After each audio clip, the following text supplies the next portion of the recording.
திருக்குறள் அதிகாரம் 24 புகழ். நாம் எதையெல்லாம் செய்யும் பொழுது நமக்கு புகழ் ஏற்படுகிறது, எதையெல்லாம் செய்யும் பொழுது நமது புகழ் குறைகிறது என்பதே இந்த அதிகாரத்தில் இடம்பெற்றிருக்கிறது. குறள் 1. ஈதல் இசைபட வாழ்தல் அது அல்லது ஊதியம் இல்லை உயிர்க்கு. விளக்கம். ஏழைகளுக்கு உதவுவதும் அதனால் புகழ் பெருகுவதும் அந்த புகழின்றி மனிதர்களுக்கு பயன் அளிக்கக்கூடியது வேறு இல்லை என்பதே இந்த குறளுக்கான விளக்கம். குறள் 2. உரைப்பார் உரைப்பவை எல்லாம் இறப்பார் கொன்று ஈவர் மேல் நிற்கும் புகழ். விளக்கம். போற்றுவோர் போற்றுவது எல்லாம் இல்லாதவர்களுக்கு நம்மிடம் இருக்கும் ஏதோ ஒன்றை வழங்குபவரின் புகழை குறித்தே அமைகிறது. இதுக்கு ஒரு சின்ன எக்ஸாம்பிள் பார்த்தீங்கன்னாக்கா, நம்ம விஜயகாந்த் அவர்கள் தான் வாழும்பொழுது அவர் செய்த அனைத்து தான தர்மங்களும் அப்பொழுது வெளியில் தெரியவில்லை என்றாலும் அவரின் மரணத்தின் பொழுது அனைவராலும் இந்த உலகுக்கு தெரியப்பட இருந்தது. அந்த அளவுக்கு அவர் தான் வாழும் காலத்தில் அடுத்தவங்களுக்காகவே வாழ்ந்தார். பசின்னு வந்த அத்தனை பேருக்கும் சாப்பாடு கொடுத்து அவங்களுக்கு தேவையான உதவியை செஞ்சு வாழ்ந்தார். அதனால்தான் இன்னைக்கு அவருடைய புகழ் போற்றப்படுகிறது. குறள் 3. ஒன்றா உலகத்து உயர்ந்த புகழல்லால் பொன்றாது நிற்பதொன்று இல். விளக்கம். புகழை தவிர ஒப்பற்றதாகவும் அழிவு இல்லாததாகவும் இந்த உலகத்தில் நிலைத்திருப்பது வேறு எதுவும் இல்லை. குறள் 4. நிலவரை நீள்புகழ் ஆற்றின் புலவரை போற்றாது புத்தேல் உலகு. விளக்கம். இனி வரும் புதிய உலகம் கூட இன்றைய உலகில் தன்னலம் துறந்து புகழ் ஈட்டிய பெருமக்களை விடுத்து அறிவாற்றல் உடையவரை மட்டும் போற்றி கொண்டு இருக்காது. அதாவது இதுக்கப்புறம் வர்ற உலகத்தில் கூட அறிவு இருக்கிறவங்களை மட்டுமே போற்றாமல் புகழ் பெற்றவர்களை போற்றி புகழ்வார்கள் என்பதையே இந்த திருக்குறளில் கூறுகிறார்கள். குறள் 5. நத்தம் போல் கேடும் உலகாகும் சாக்காடும் வித்தகர்க்கு அல்லால் அரிது. விளக்கம். பூத உடம்பின் வறுமையை புகழ்பெற்ற உடம்பின் செல்வம் ஆக்குவதும் பூத உடம்பின் அழிவை புகழ் உடம்பின் அழியா தன்மை ஆக்குவதும் மற்றவர்களுக்கு தான தர்மம் செய்து நம் மெய் உணர்ந்து அவாறுத்த வித்தகர்க்கு ஆகுமே அன்றி மற்றவர்களுக்கு ஆவது கடினம். குறள் 6.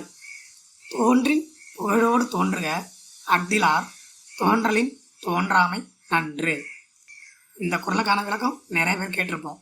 ஒரு துறையில் நீ புகழ் பெறணும்னா அதில் மிகப்பெரிய அளவில் நீ புகழோடு தோன்ற வேண்டும். அத்தகைய சிறப்பு இல்லாதவர் அங்கு தோன்றுவதை விட தோன்றாமல் இருப்பதே நல்லது. இதுக்கு எக்ஸாம்பிள் பார்த்தீங்கன்னா, நிறைய இன்டர்வியூவில் கமலஹாசன் அவர்கள் சொல்லியிருப்பார்.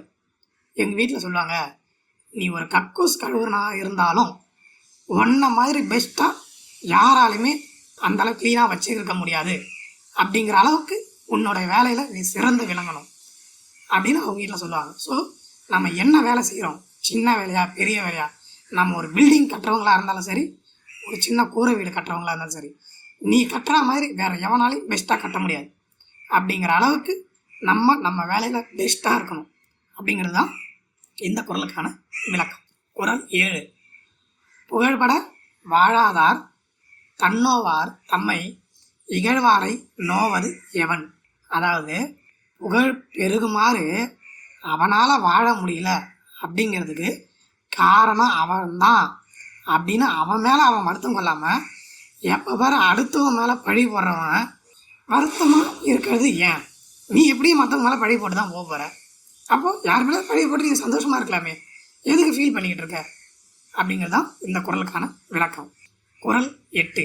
வசை என்ப வையத்தார்க்கு எல்லாம் இசை என்னும் எச்சம் பெறா விடின். விளக்கம். புகழ் என்னும் பெரும் செல்வத்தை பெறாது போனால் இந்த உலகத்தவர்க்கு அதுவே பழி என்று அறிந்தவர்கள் கூறுவார்கள். குறள் 9. வசையிலா வன்பயன் குன்றும் இசையிலா யாக்கை பொறுத்த நிலம். விளக்கம்.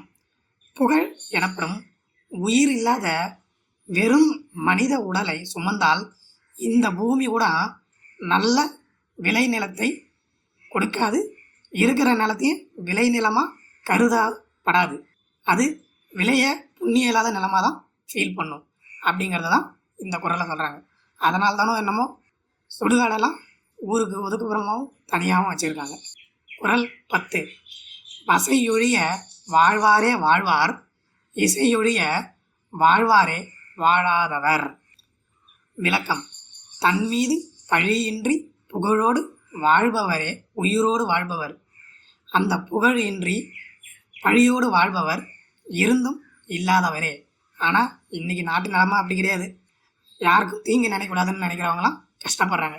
இருந்தாலும் இதுவும் இந்த உலகத்தில் ஏதோ ஒரு விதத்தில் எல்லோருக்கும் பாடம் புகட்டும் ஒரு நிகழ்வாகவே கருதப்படும். திருக்குறள் அதிகாரம் 24 இருக்கிற எல்லா குறளையும் நாம் இந்த வீடியோவில் பார்த்துட்டோம். தொடர்ந்து ஒன்றன் பின் ஒன்றாக அனைத்து அதிகாரங்களும் பதிவிடப்படும். நன்றி, வணக்கம்.